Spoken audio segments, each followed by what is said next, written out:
Next level आता है molecular level.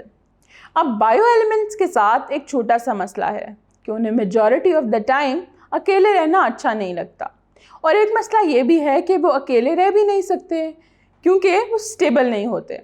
So what they do is कि वो बॉन्डिंग कर लेते हैं आपस में, या वो आपस में बॉन्डिंग कर लेते हैं या वो दूसरे और बायो एलिमेंट्स के साथ भी बॉन्डिंग कर लेते हैं। अब जब वो बॉन्डिंग कर लेते हैं तो उनका जो स्ट्रक्चर है वो स्टेबल हो जाता है।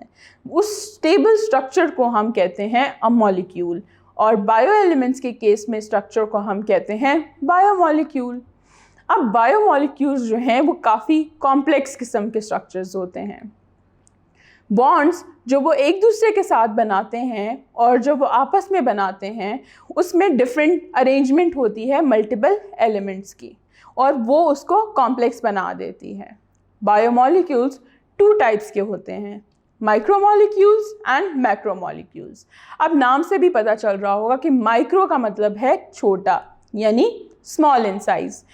उसका मॉलिक्यूलर वेट भी लो होगा क्योंकि उसका साइज़ छोटा है, और उसकी जो मेजर एग्जांपल है that is glucose and water. तो ये आते हैं माइक्रोमॉलिक्यूल्स के अंदर। फिर आ जाते हैं हमारे पास मैक्रोमॉलिक्यूल्स।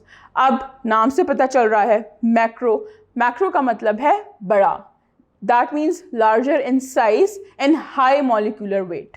अब मॉलिक्यूलर वेट ज़्यादा है, साइज़ बड़ा है, तो ऑब्वियसली उसकी एग्जांपल क्या है, प्रोटीन्स एंड लिपिड्स। प्रोटीन्स जो हैं वो बहुत बड़े मॉलिक्यूल्स होते हैं, आपकी बॉडी में भी बहुत ज़्यादा प्रोटीन्स एग्जिस्ट करते हैं, लाइक हम उन्हें क्या काउंट भी नहीं कर सकते, इतने प्रोटीन्स एग्जिस्ट करते हैं। और proteins are very complex structures, वो डिफरेंट फॉर्म्स में एग्जिस्ट करते हैं, वो अपने स्ट्रक्चर को चेंज भी कर सकते हैं। There are primary, secondary and further more complex structures of proteins as well, जिसकी वजह से उसमें का मॉलिक्यूलर वेट हाई होता है।